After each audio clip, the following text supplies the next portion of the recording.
श्रीमाता शरणम श्री अरविंद शरणम।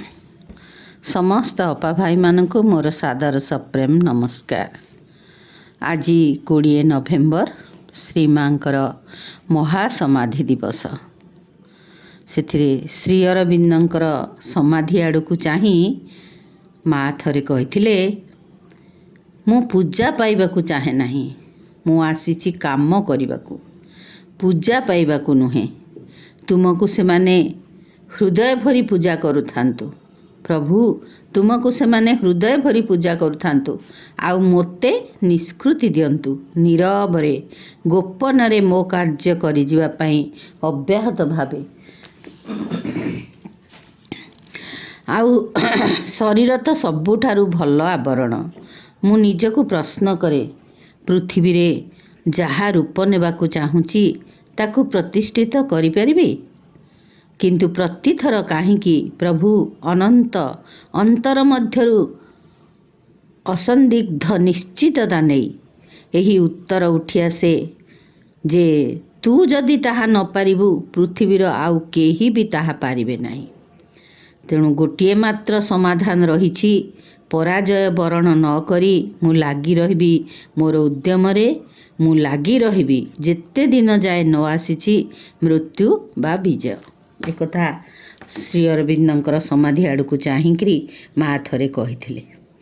तापर से कहते, हे प्रभु, तुम्हें जो काम तुम्हें देइछ मते देइछ सेथिरु ओहरी जिबाकू मु चेष्टा करिबि नाही। मोर चेतना को तुम्हें जोठारे रखुच रख पछके ताहा आनंदमय ऊर्ध्वलोक को उठी जावाकू आदौ चेष्टा न करी सेइठारे ही रहिब।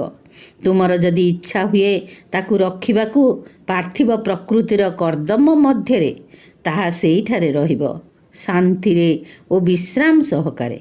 किंतु जोठारे थाउ पछके ताहा तुम अभिमुखे अभिप्सा न करी तुमर प्रभाव प्रति उन्मिलित न होई तार स्थितिर एकांत सारवत्ता रूपे ता मध्यकू तुमको आवाहन करी न आनी से रही पारिब नाही। वर्तमान अतिमानस जेतेबेले उपस्थित, कारण मु तो पूर्ण मात्रा रे विषय निश्चित जे अतिमानस उपस्थित, जदिओ पृथ्वी पृष्ठ रे मु ही एकमात्र जे कि ए विषय रे जानिछि। सेतेबेले एहा कोन ठीक जे एई शरीरर अभिष्ट कार्य शेष होइछि एवं ता स्थान रे आउ एक शरीर कार्यभार ग्रहण करिबो? मु ए प्रश्न तुमको पचारुछि एवं उत्तर चाहूँची एक संकेत जेउथिरु मु निश्चित भावे जानी परिबी जे एबे भी एहा मोर कर्तव्यर अंतर्भुक्त एवं समस्त विरोध समस्त अस्वीकृति सत्वे मु से कार्य अव्याहत भावे करिजिबी। सेठु से पुणी प्रार्थना करुछंती, हे भगवान, अग्नि जेपरी आलोक उत्ताप दिए, झरणा जेपरी तृष्णा निवारण करे, वृक्ष जेपरी छाया और आश्रय प्रदान करे, मु जेपरी सेही परी हेई उठे। मनुष्य केते दुखी, एड़े अज्ञान, सेमानकर एते बेसी साहाज्यर प्रयोजन। तो उपरे मोर समस्त निर्भरता, मो अंतरर निश्चयता दिनु दिन बढ़ुची। प्रतिदिन मु अनुभव करुछि मो हृदय रे तोर प्रेम आहुरी जीवंत हेउछि, तो ज्योति जुगपथ मधुरतर और उज्ज्वलतर हेउछि। क्रमशः मु मो जीवनरु तो कर्म को मो व्यक्तित्व समग्र पृथ्वी को आउ पृथक करी रखी पारु नाही। हे भगवान, भगवान असीम तोर महिमा, अपरूप तोर सत्य, तोर सर्वशक्तिमान प्रेम ही जगत को उद्धार करिवो। मांकर समग्र जीवन ओ कार्यकलाप होउची मनीष ओ पृथ्वी चेतना पाई एक निरवच्छिन्न विपुल आध्यात्मिक अवदानर इतिहास। तेणु बाल्यकालरू ही से सचेत थिले जे तांकर चेतना को आश्रय करी एक परम दिव्य शक्ति क्रियाशील हेउछि बोली। पृथ्वी और मानव समाज को आध्यात्मिक विवर्तन और दिव्य रूपांतर दिगरे एक नुआ पथ देखैबा पाई मांकर समग्र जीवन चलथिला। एही पथर दिग निर्देश करिथिले श्री अरविंद। चेतनार अन्य कौनसी ऊर्ध्वलोक बा दिव्य धाम रे नुहे, यही पृथ्वी पृष्ठ रे ही ଜୀବନର ଦିବ୍ୟ ପୂର୍ଣ୍ଣତାକୁ ରୂପାୟିତ କରିବା ଆଉ ତା ଭିତରେ ଆବୃତ ଓ ଲୁକାୟିତ ଅଥଚ ନିତ୍ୟ ନିରନ୍ତର ଭାବେ ରହିଥିବା ତାର ଦିବ୍ୟ ଆନନ୍ଦମୟ ଅମୃତମୟ ସ୍ୱରୂପଟିକୁ ଜୀବନର ବାସ୍ତବତା ଭିତରେ ଉଦ୍ଘାଟିତ ଆଉ ଉନ୍ମିଳିତ କରିବା ଥିଲା ସେହି ପଥର ଲକ୍ଷ୍ୟ ଓ ଦିକ୍ ନିର୍ଦ୍ଦେଶ। ନିଜର ଜୀବନ କର୍ମ ସାଧନା ଓ ସିଦ୍ଧି ସବୁର ଭିତର ଦେଇ ମା ସେହି ଲକ୍ଷ୍ୟ ଓ ପଥ ସାଙ୍ଗରେ ସେହି ପରମ ଦିବ୍ୟ ଶକ୍ତି ଓ ସେହି ସତ୍ୟର ପରମ ଦ୍ରଷ୍ଟା ଶ୍ରୀ ଅରବିନ୍ଦଙ୍କ ସଙ୍ଗରେ ନିଜର ଅଭିନ୍ନ ଏକାତ୍ମତା ଉପଲବ୍ଧି କରିଥିଲେ ଏବଂ ଆମ ମଣିଷମାନଙ୍କୁ ସେହି ପଥରେ ହାତ ଧରି ବାଟ କଢ଼ାଇ ନେଇଯାଉଥିଲେ। ମାଙ୍କର ପ୍ରତ୍ୟେକଟି ଆଧ୍ୟାତ୍ମିକ ଅନୁଭୂତି ହେଉଛି ଆମକୁ ହାତ ଧରି ବାଟ କଢ଼େଇ ନେବାର ଗୋଟିଏ ଗୋଟିଏ ଉପଲକ୍ଷ୍ୟ ମାତ୍ର। କାରଣ ତାଙ୍କ ନିଜ ପାଇଁ ମାଙ୍କର କୌଣସି ଆଧ୍ୟାତ୍ମିକ ଅନୁଭୂତିର ପ୍ରୟୋଜନୀୟତା ନଥିଲା। ଶ୍ରୀ ଅରବିନ୍ଦ କହନ୍ତି, ଶ୍ରୀ ଅରବିନ୍ଦ ଯାହାକୁ ସ୍ୱୟଂ ଆଦ୍ୟାଶକ୍ତି ଭାଗବତୀ ଦିବ୍ୟ ଜନନୀ ବୋଲି କହିଛନ୍ତି, ସମସ୍ତ ଆଧ୍ୟାତ୍ମିକ ଅନୁଭୂତି ତ ତାଙ୍କରି ଠାରୁ ଉଚ୍ଚାରିତ। ସିଏ ତ ସିଦ୍ଧିଦାତ୍ରୀ। ତାଙ୍କର ପୁଣି ଆଧ୍ୟାତ୍ମିକ ଅନୁଭୂତି ଲାଭ କରିବାର ଅର୍ଥ ବା ତାତ୍ପର୍ଯ୍ୟ କ'ଣ?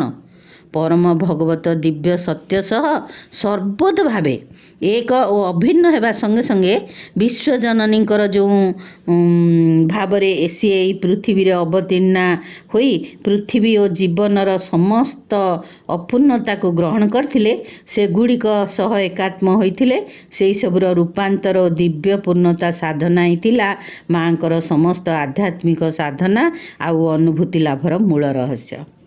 ଗୋଟିଏ ପଟେ ସଚ୍ଚିଦାନନ୍ଦଙ୍କର ଦିବ୍ୟ ଭାଗବତ ସତ୍ୟର ପରମ ପୂର୍ଣ୍ଣତା, ଅନ୍ୟ ପଟରେ ଆପାତତଃ ଦିବ୍ୟ ତର ମଳିନ ଅପୂର୍ଣ୍ଣତା। ଏ ଦୁଇଟି ଭିତରେ ମା ହିଁ ଥିଲେ ସୁବର୍ଣ୍ଣ ସେତୁ, ରୂପାନ୍ତରକାରୀ ସଂଯୋଗର ସୂତ୍ର।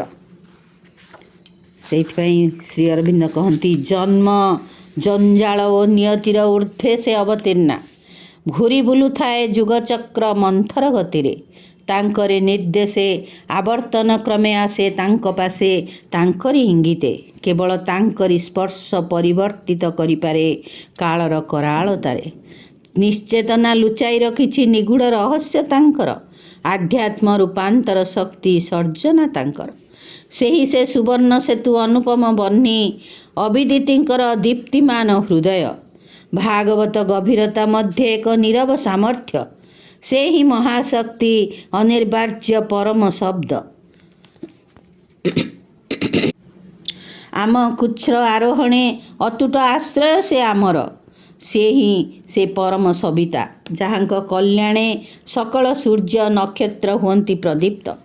ଅପହଞ୍ଚ ବିଶାଳତା ଠାରୁ ଝରି ଆସୁଥିବା ଆଲୋକ ସେ, ଦୁର୍ଜୟ ଇଲାକାରୁ ହାତଠାରି ଡାକୁଥିବା ଆନନ୍ଦ, ସର୍ବୋଚ୍ଚ ସାମର୍ଥ୍ୟ ସେ ସବୁର ଉତ୍ତରିଣୀ କେବେ ବି ପୃଥିବୀ ମାଟିରେ।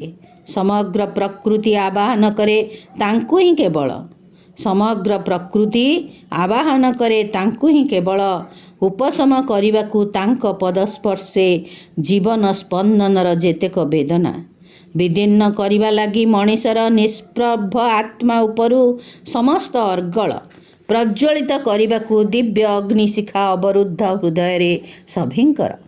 ଏଠାରେ ସବୁକିଛି ହେବ ଦିନେ ତାଙ୍କ ମାଧୁର୍ଯ୍ୟର ଗନ୍ତାଘର, ସକଳ ବିରୋଧାଭାସ ଗଢ଼ି ତୋଳେ ସୁସଙ୍ଗତି ତାଙ୍କର। ଜିଜ୍ଞାସା ଆମର ଆଲୋଡ଼ିତ ହୁଏ ତାଙ୍କରି ଉଦ୍ଦେଶ୍ୟେ, ଆମ ଆକାଂକ୍ଷା ଧାଇଁ ବୁଲେ ତାଙ୍କରି ସନ୍ଧାନେ। ଯାପିବୁ ଜୀବନ ଆମେ ତାଙ୍କ ଅଲୌକିକ ଉଲ୍ଲାସେ, ତାଙ୍କ ଆଲିଙ୍ଗନେ ଯନ୍ତ୍ରଣା ଆମର ପାଲଟିବ ପରମ ଆନନ୍ଦେ। ଆମ ସତ୍ତା ସମ୍ମିଳିତ ହେବ ଅବଶେଷେ ତାଙ୍କରି ସତ୍ତାରେ, ଆମ ରୂପାନ୍ତର ସ୍ଥିର ସୁନିଶ୍ଚିତ ତାଙ୍କରି ଆଶ୍ରୟେ। ସାବିତ୍ରୀ ତୃତୀୟ ପର୍ବ ଦ୍ୱିତୀୟ ସର୍ଗ। ମନୁଷ୍ୟର ମୁକ୍ତି ଲାଗି ଦିବ୍ୟଜନନୀଙ୍କର ତପସ୍ୟା। ବିଶ୍ୱମାତା ସାବିତ୍ରୀ ଅନ୍ତର୍ଲୋକର ଆହୁରି ଊର୍ଦ୍ଧ୍ୱକୁ ଅଗ୍ରସର ହେଲେ। ତାପରେ ସେ ପହଞ୍ଚିଲେ ଏପରି ଏକ ସମୁଚ୍ଚ ସ୍ଥାନରେ, ଯେଉଁଠାରେ କି ନିର୍ମଳ ଓ ଚତୁଃପାର୍ଶ୍ୱର ସମସ୍ତ ଦୃଶ୍ୟ ତାଙ୍କୁ ସମାନ ଭାବେ ଦେଖାଗଲା। ସେଠାରେ ଜଣେ ଅପରୂପା ରମଣୀ ଉପବିଷ୍ଟ ହୋଇଥିଲେ। ତାଙ୍କ ଚତୁଃପାର୍ଶ୍ୱରେ ସ୍ଫଟିକ ସ୍ୱଚ୍ଛ ଆଲୋକ ଘେରି ରହିଥିଲା।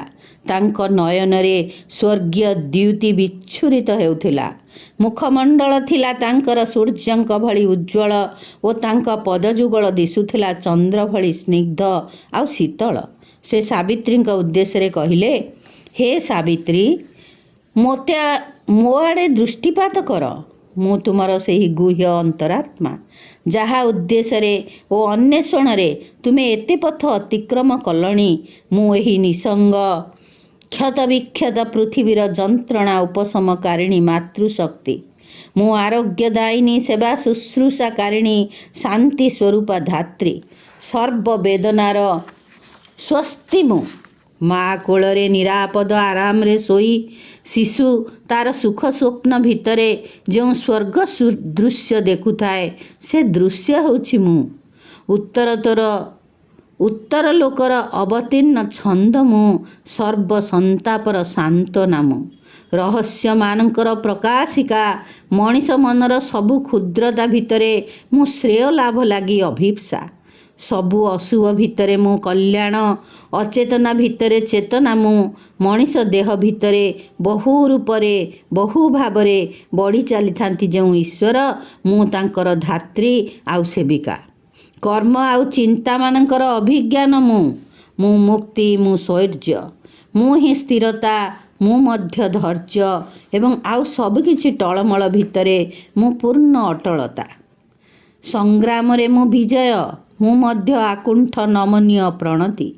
ଯୋଗୀ ଓ ଋଷିମାନଙ୍କର ପ୍ରଶାନ୍ତ ସାହସ ମୁଁ। ମୃତ୍ୟୁ ଆଉ ନିୟତି ବିରୁଦ୍ଧରେ ଲଢ଼ୁଥିବା ବୀରମାନଙ୍କର ଦୁଃସାହସ ମଧ୍ୟ ମୁଁ। ମୁଁ ସବୁକିଛି ଜ୍ଞାନ, ବିଚାର, ବିବେକ, ମର୍ଯ୍ୟାଦାର ମହିମା। ଦ୍ରଷ୍ଟାର ଦର୍ଶନ, ମୁଁ ଉଦ୍ଗାତାର ଦିବ୍ୟ କଣ୍ଠ। ମୁଁ ସମସ୍ତ ଆକୁଳ ହୃଦୟରେ ରସର ଯମୁନା ହୋଇ ବହୁଥାଏ। ମୁମୂର୍ଷୁ ଜୀବନରେ ମୁଁ ସଞ୍ଜୀବନୀ ଧାରା। ମୃତ୍ୟୁର ଆଲିଙ୍ଗନ ଭିତରେ ଆବଦ୍ଧ ମୁଁ ଅମର ଜୀବନ। ମୁଁ ହିଁ ତପସ୍ୱୀମାନଙ୍କର ସିଦ୍ଧି ଆଉ ମଧ୍ୟ ପ୍ରୟାସଶୀଳ ବ୍ୟକ୍ତିମାନଙ୍କର ଋଦ୍ଧି। ମୁଁ ସମସ୍ତ ସଦ୍ଯାଚଜ୍ଞା ପାଇଁ ଦାକ୍ଷିଣ୍ୟ ଓ ମହାକୋଳାହଳ ଭିତରେ ନୀରବତା। ମଣିଷ ତାର ଭ୍ରାନ୍ତି ଓ ପାପ ଭିତରୁ ଉତ୍ତୀର୍ଣ୍ଣ ହୁଏ ମୋରି କଲ୍ୟାଣରୁ। ମଣିଷ ମନର ଯେତେ ଯାହା ଆଦର୍ଶ, ସେସବୁ ମୋରି ଦ୍ୱାରା ସୃଷ୍ଟି ହୋଇଥାଏ। ମଣିଷର ମନ ଯେତେବେଳେ ଭଲ ଆଉ ମନ୍ଦ ଭିତରେ ଦୋଳାୟିତ ହେଉଥାଏ, ସେତେବେଳେ ମୁଁ ତାକୁ ଭଲ ଆଡ଼କୁ ନେବା ପାଇଁ ଶ୍ରମ କରି ଚାଲିଥାଏ। ମୁଁ ମନୁଷ୍ୟ ମନରେ ସତତା, ସଠିକତା, ସ୍ୱାଧୀନତା, ଆତ୍ମାହୁତି ଓ ସୌନ୍ଦର୍ଯ୍ୟବୋଧ ସୃଷ୍ଟି କରିବାରେ ଅନବରତ ଶ୍ରମରତ ଥାଏ। କିନ୍ତୁ ମୋର ଦୁର୍ଭାଗ୍ୟ ଯେ ମୋର ଏତେ ନିଷ୍ଠା ଆଉ ଶ୍ରମ ସଫଳ ହେଉନାହିଁ। କାରଣ ମଣିଷର ମନ ସର୍ବଦା ଅଜ୍ଞାନକୁ ଜାବୁଡ଼ି ଧରିଛି। ପୁଣି ମଣିଷର ପାର୍ଥିବ ଜୀବନ ଦୁଃଖ ଭୋଗିବାକୁ ନିଜର ଏକ ଦାବୀ ବୋଲି ମଧ୍ୟ ଭାବୁଛି। ମଣିଷ ଯଦି ମୋ କଥା ସମ୍ପୂର୍ଣ୍ଣ ଭାବେ ମାନନ୍ତା, ତେବେ ମୁଁ ଏ ପୃଥିବୀକୁ ରକ୍ଷା କରିପାରନ୍ତି। ଆଉ ମଧ୍ୟ ଯଦି ସେ କହୁଛନ୍ତି, ମାନିନେବ କୁଣ୍ଠାହୀନ ମଣିଷର ମନ। ମାନିନେବ କୁଣ୍ଠାହୀନ ମଣିଷର ମନ। ଅବାଧ ଶାସନାଦେଶ କେବଳ ସତ୍ୟର। ମଳିନ ଏ ପୃଥିବୀର କ୍ଳେଦ ଶିଳା ପରେ ବିଚରିବ ପ୍ରେମ ତେବେ ଅକ୍ଷତ ଚରଣେ। ଶରୀର ପାରିବ ବହି ଭାର ତୁରୀୟର, ଓହ୍ଲାଇବେ ଯେବେ ତା ମଧ୍ୟେ ଭଗବାନ। ଏତିକି କହି ସେହି ଶାନ୍ତି ଓ ସ୍ୱସ୍ତିର ଦେବୀ ନୀରବ ହୁଅନ୍ତେ, ଆଉ ଗୋଟିଏ ସ୍ୱର ଅଧସ୍ତନ ଅନ୍ତର୍ଲୋକର ଅନ୍ତରାଳରୁ କିଛି କହିବାକୁ ଆରମ୍ଭ କଲା। ଏହି ସ୍ୱରଟି ଥିଲା ଇନ୍ଦ୍ରିୟ ଜଡ଼ିତ ମାନବ ମାନସର ଏକ ଅଜ୍ଞାନ ସତ୍ତାର ବାଣୀ। ଏହି ମାନସ ପୁରୁଷ ଅସୀମକୁ ଜାଣେ ମାତ୍ର ଆଂଶିକ ଭାବରେ। ତେଣୁ ତାର ସବୁକିଛି ମାନସ ପ୍ରସ୍ତୁତ ଜ୍ଞାନ ଅସମ୍ପୂର୍ଣ୍ଣ ହୋଇଉଠେ। ଏହି ମାନସ ସତ୍ତା ମଣିଷକୁ ସତ୍ୟର ରୂପ ବା ଆକୃତିଟିକୁ ଦେଖାଇ ଦେଇପାରେ, ମାତ୍ର ତା ଭିତରେ ପ୍ରଚ୍ଛନ୍ନ ଥିବା ସେହି ଅରୂପ ଆତ୍ମାକୁ ଦେଖାଇ ପାରେନା। ଏହାର କାରବାର କେବଳ ବାହ୍ୟ ସ୍ତରରେ। ଅନ୍ତର୍ଲୋକର ସତ୍ୟ ସହ ଏହାର କିଛି ସମ୍ପର୍କ ନାହିଁ। ଏହା କେବଳ ଘଟଣାମାନଙ୍କର ଘଟଣ ଧାରାକୁ ଦେଖାଇ ଦିଏ। କିନ୍ତୁ ଯେଉଁ ଶକ୍ତି ବା ସତ୍ୟ ସବୁକିଛିକୁ ଘଟାଉଥାଏ, ତାକୁ ଚିହ୍ନିପାରେ ନାହିଁ। ସେହି ମାନସ ପୁରୁଷ କହିଲା, ହେ ସାବିତ୍ରୀ, ମୁଁ ମଧ୍ୟ ତୁମ ଅନ୍ତରାତ୍ମା କି ନୁହଁ, ମୋତେ ଚାହିଁ ଦେଖ ଓ ମୋ କଥା ଶୁଣ। मଣିषर सर्वाविष्कारक चिंता शक्ति मु मेधा जड़ आउ इंद्रियर संचालक मु ईश्वर किंतु कंटार बाड़ भितरे बंदी मु एक महाजंतु अहरह बुभुक्षा पीड़ित चाषी मुही बंधा होई रही थाए निजर लंगले तथापि मो बुद्धि बले बृहत करिछि ज्ञानर क्षेत्र मापी अछि महाकाश गणी अछि तारकांक संख्या भेदिछि मु अंतरिक्ष महाव्यम घूरिछि मु सूर्य सूर्यांतरे गणितरे कसी करिछि हिसाब सबकिछि सबुरी आयुष काल पृथ्वीर गर्भ मुही खोली बारंबार संग्राम करुछि जेते गहन संपद संग्रह करुछि जेते गहन संपद पृथ्वीर गर्भ मुही खोली बारंबार संग्रह करुछि जेते गहन संपद मଣିଷର जन्म आ मृत्युर रहस्य जଣା अछि मोते केवल जानिनी एई सृष्टिर उद्देश्य एक महाग्रंथ एई जड़ लोक पढ़ी सारिलिणी प्राय शेष पृष्ठावधि सावित्री मु जड़ उपरे प्रभृत अर्जन करिछि सत तथापि मु जड़ ओ शक्तिर रहस्य संपूर्ण बुझी नाही मोर विडंबना हेउछि जेतेबेले मଣିଷର मन बुद्धिर अधिक विकास हुए ओ ताहा अग्रगति करे सेतेबेले मोर पूर्वार्जित ज्ञान सबु आउ थरे असत्य बोली प्रमाणित होई जाए तेणु मु ए संसार रे ध्रुव बा शाश्वत वस्तु बा शाश्वत नीति किछि अछि बोली विश्वास करि पारे नाही मु जहा सबु से संबंधे जाने से सबु केवल मोर बुद्धिर तर्कणा छड़ा आ कौन हेई पारे बेले बेले अदृश्य केउ एक अजଣା स्तररू ज्योतिर एक आभास पाए किछि किछि लोकोत्तर बाणी मध्य मोर श्रवण को स्पर्श करि जाए किंतु से सबु अनुभूति उपरे मोर संदेह हुए मोर धारणा आत्मा बोध हुए सुप्त मनर एक कल्पना बा विचित्र स्वप्न मात्र मो भितरे सर्वदा संदेह और संशय जी रही थाए सते कण विश्व बोली किछि गोटाए अस्तित्व अछि तेणु मु निरापत्तार एक सीमा भितरे आबद्ध होई रहिबाकू भल मने करे मु जेपरि भावे मଣିଷ होई जन्मिछि सेही मଣିଷର सीमा भितरे ही रहिबाकू चाहे आउ किछि हेबा लागि मोर तिळे मात्र आकांक्षा नाही अंतर्लोकर एही अहंकेन्द्रिक दाम्भिक मानस सत्ता मଣିଷ ପାଇଁ कौनसी उच्चतर संभावना को ग्रहण करने प्रस्तुत नुहे ता मतरे मଣିଷ ପାଇଁ कौनसी आध्यात्मिक भवितव्यता नाही सेही मानस सत्ता खूब दृढ़ दाम्भिक स्वर रे पुणी कहला किए कहे ईश्वर लुचिछंती एही धूली माटीर अंतराल रे किए कहे शाश्वत तिष्ठि रहिछंती कालर नश्वर योजना भितरे ए सबु ऐन्द्रजालिक स्वप्न केवल मଣିଷର बुद्धि लगी अलिक इंद्रजाल किंबा मस्तिष्कर भ्रांति अथवा चिंतार विकृति मଣିଷ किपरि भला होई पारे अमर देवता जेउ सबु उपादाने गढ़ाता प्रकृति किपरि होइब कह तार रूपांतर जादूकर देवतांक स्वप्न सिना से सबु मଣିଷର बुद्धि तारे नदिए प्रशय सावित्री एही उद्धत अथच संदिग्ध मानस पुरुषर उक्ति सबु नीरव रे शुणिले किंतु ताठारु मुह फेराई से सेई शांति और स्वस्तिर देवी उद्देश्य रे मधुर स्वर रे कहिले हे ज्योतिर्मयी आनंदमयी शांतिमयी जननी तुमे मध्य मोर अंतरात्मांकर अंश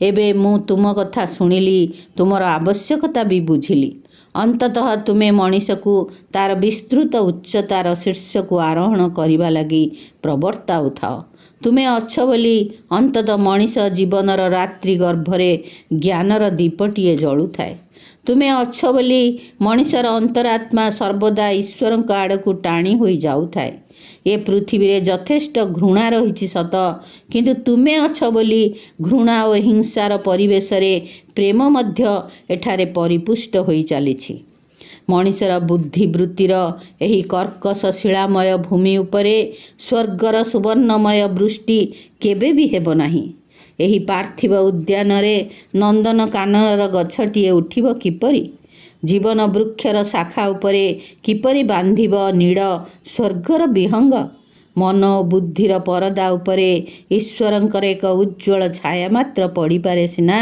ସ୍ୱୟଂ ଈଶ୍ୱର କେବେ ହେଁ ତା ଉପରେ ପ୍ରତିଭାତ ହେବେ ନାହିଁ। ମଣିଷର ଅହଙ୍କାର ଭାରରେ ତା ଆତ୍ମା ସର୍ବଦା ଡୁବିକିରି ରହିଥାଏ।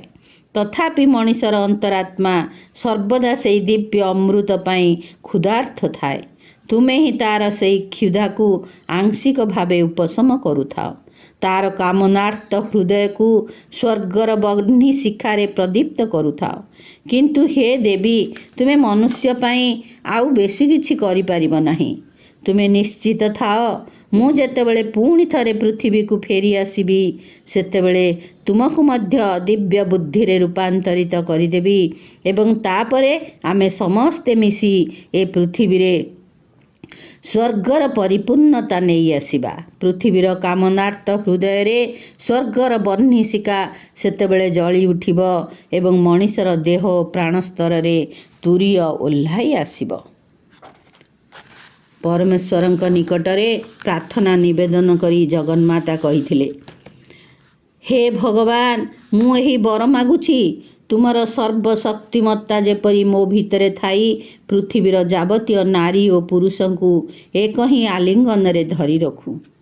ଖାଲି ମଣିଷଙ୍କୁ ନୁହେଁ, ପୃଥିବୀର ସବୁ ପଦାର୍ଥକୁ, ଜୀବକୁଳକୁ, ସେମାନଙ୍କର ସମସ୍ତ ସୁଖ ଦୁଃଖ ସହିତ ଯେପରି ମୋର ଏହି ମାତୃ ହୃଦୟ ଦୁର୍ଗରେ ସେହି ଶକ୍ତି ତୁମର ସମସ୍ତଙ୍କୁ ଏକତ୍ର ସମ୍ମିଳିତ କରି ରଖି ଅଭୟ ଦେଉ।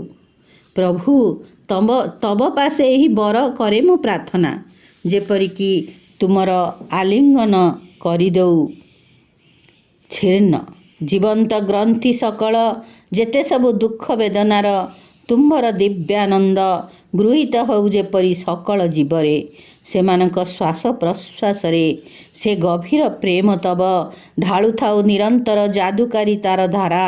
ତୁମର ଏ ମଧୁରତା, ଆହେ ଭଗବାନ, ଦିଅ ମୋତେ ପୃଥିବୀ ଓ ମଣିଷ ସକାଶେ।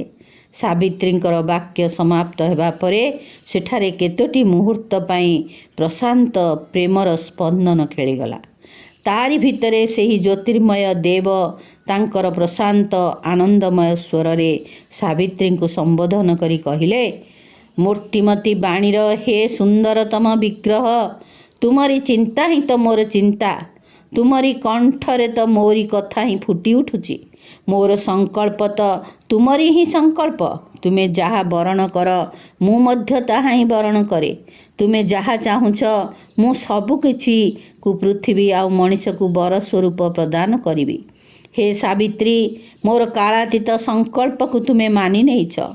ପାର୍ଥିବ ସଂଘର୍ଷ ଆଉ ନିୟତି ଭିତରେ ତୁମର ନିଜର ସ୍ଥାନ ବରଣ କରି ନେଇଛ। ପୃଥିବୀର ବଦ୍ଧ ମଣିଷମାନଙ୍କ ପାଇଁ କରୁଣାରେ ଆନତ ହେଇଛ। ସେମାନଙ୍କୁ ସାହାଯ୍ୟ କରିବା ଲାଗି, ସେମାନଙ୍କୁ ଉଦ୍ଧାର କରିବାର ପ୍ରେରଣାରେ ତୁମେ ସବୁକିଛି ପରିତ୍ୟାଗ କରି ସେହି ପୃଥିବୀ ଆଡ଼କୁ ହିଁ ମୁହଁ କରି ରହିଛ। ସେଇଥିପାଇଁ ତୁମ ହୃଦୟର ଏହି ପ୍ରବେଗ ଦେଇ ତୁମ ହୃଦୟକୁ ମୋ ହୃଦୟ ସହିତ ମୁଁ ଏଇ ବାନ୍ଧିଦେଲି। ତୁମର ଅନ୍ତରାତ୍ମା ଉପରେ ମୋର ଅପରୂପ କର୍ମଦାୟ ଚାପିଦେଲି।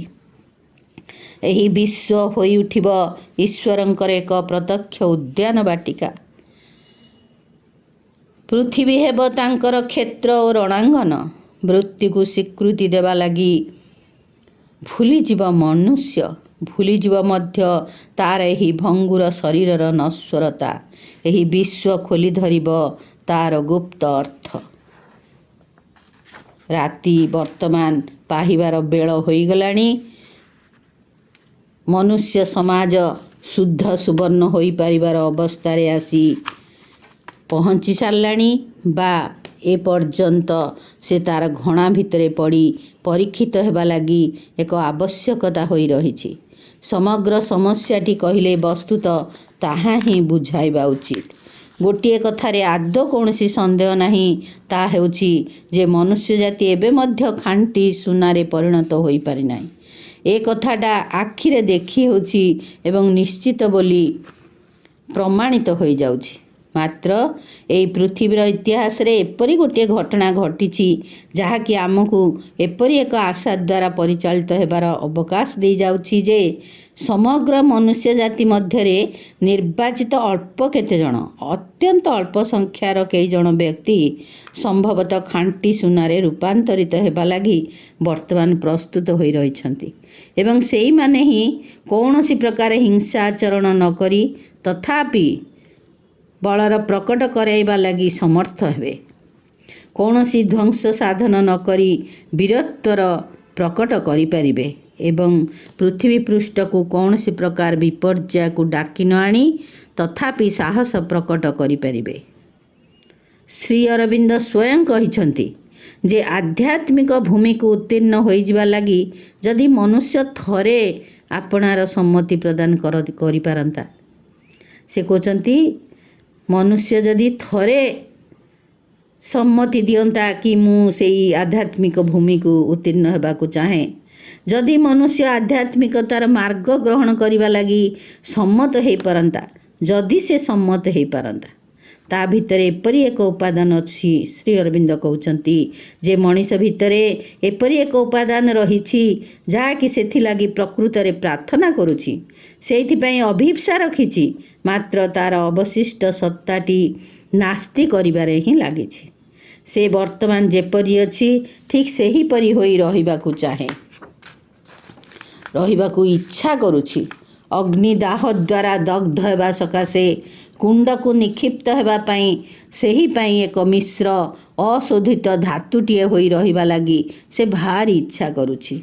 वर्तमान विश्व इतिहासर एही निर्दिष्ट मुहूर्तटीरे आमे समस्ते एक मीमांसात्मक मोड़ जगार आसी पहुँचीछु। हाँ, आमे पुनर्बार आसी सेही परी एक जगार पहुँचीछु। वर्तमान कौन घटिबाकु जाउछि बोली मते सबुआडू नाना प्रश्न हेउछि। सर्वत्र एक वेदना प्रतीत हेबारे लागिछि, एक प्रत्याशा और एक आशंका भी उकुटी आसिबा परी मने हेउछि। वर्तमान कौन घटिबाकु जाउछि एही प्रश्नर केवल गोटिए मात्र उत्तर रहिछि, आध्यात्मिकता द्वारा परिचालित हेबा लागि जदि मनुष्य आपणार सम्मति देई पारंता। प्रभु केते डाकिछन्ति आम्भ मानकु, जदि केते जण व्यक्ति भी खांटी सुनारे परिणत होई पारंते संभवतः ताहा तेबे मध्य यथेष्ट हुअंता, कारण जागतिक घटनावलीर गति दिगटी को बदलई देबा पई ताहा ही यथेष्ट हुअंता। बड़ जरूरी भावरे वर्तमान एही कथाटीर आवश्यकता रहिछि। परम दिव्य सत्ता आमठारु जेउ साहस एवं जेउ वीरत्व आशा करुछन्ति, सेही साहस एवं वीरत्व को आमे आम निजर प्रतिकूलता गुड़िक विरोध रे, अपूर्णता द्वंद्व एवं अस्पष्टता गुड़िक विरोध रे काहेकि प्रयोग करि न पारिबा? आमे काहेकि अंतर्गत शुद्धिकरणर सेही अग्नि पात्रटी को वीर परी सम्मुखीन होई न पारिबा? जेपरिकी आमको आउ आमर समस्त सभ्यता को ए पृथ्वी को अंधकार गर्भरे पकाई देउथिबा सेही महाभयंकर कराल ध्वंस लीला गुड़िकर मध्यरे एक दयनीय पर्याय मध्य देई संघर्षमय गति करिबाकु न पड़िबो।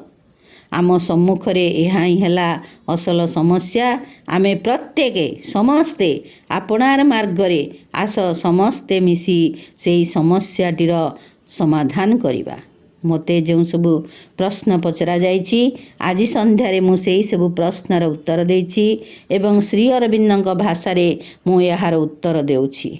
आध्यात्मिकता द्वारा परिचालित हेबा लागि जदि मनुष्य थरे सम्मत होई जांता एवं सेही कथाटी सहित मु केवल एतिकी मात्र जोड़ी देबाकु इच्छा करिबी, तेणे काल भी चाप देबारे लागिलाणी। मनुष्यर दृष्टिकोणरू विचार कले काल भी आमठारू एही सम्मतिटीकु दाबी करिबाकु आसिलाणी।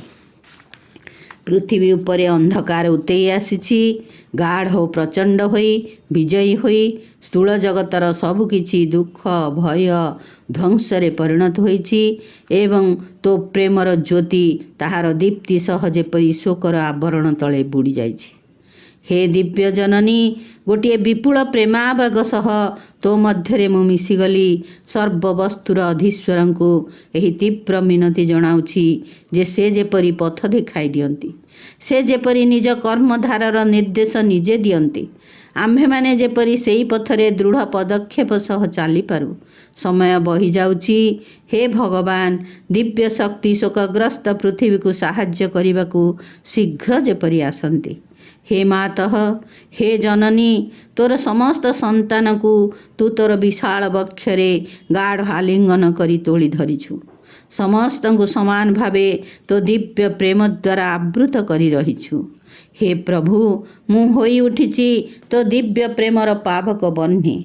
हे प्रभु, हे निर्वाक मानस गोचर, तू एही प्रेम कुंडर पूर्ण आत्माहुति ग्रहण कर, जेपरी तोर राजत्व स्थापित हेब एवं तोर ज्योति मृत्यु और अंधकार उपरे विजयी हेब। तो शक्ति प्रकट कर। प्रतिदिन प्रति मुहूर्तरे तो निकटरे प्रार्थना करुछि। हे भगवान, तो शक्ति प्रकाश कर, तो शक्ति प्रकाश कर। ध्यान और प्रार्थना सेप्टेम्बर 4, 1914। एइथुरु आमे बुझी पारुथिबा माँ आम पई केते व्याकुल होई भगवान का पाखरे प्रार्थना करिसंती, केते तपस्या करिसंती, केते कष्ट सह्य करिसंती। आमे समस्ते तांकर आजिर एही समाधि दिवस रे तांक पाद तले मस्तक नत करी तांकर प्रदर्शित मार्ग रे निजर जीवन को परिचालित करिवा पई चेष्टित हेबा। ताहले मु आजि पई एइठी रखुची। समस्त को अशेष अशेष धन्यवाद, कृतज्ञता, नमस्कार। श्रीमाता शरणम, श्री अरविंद शरणम।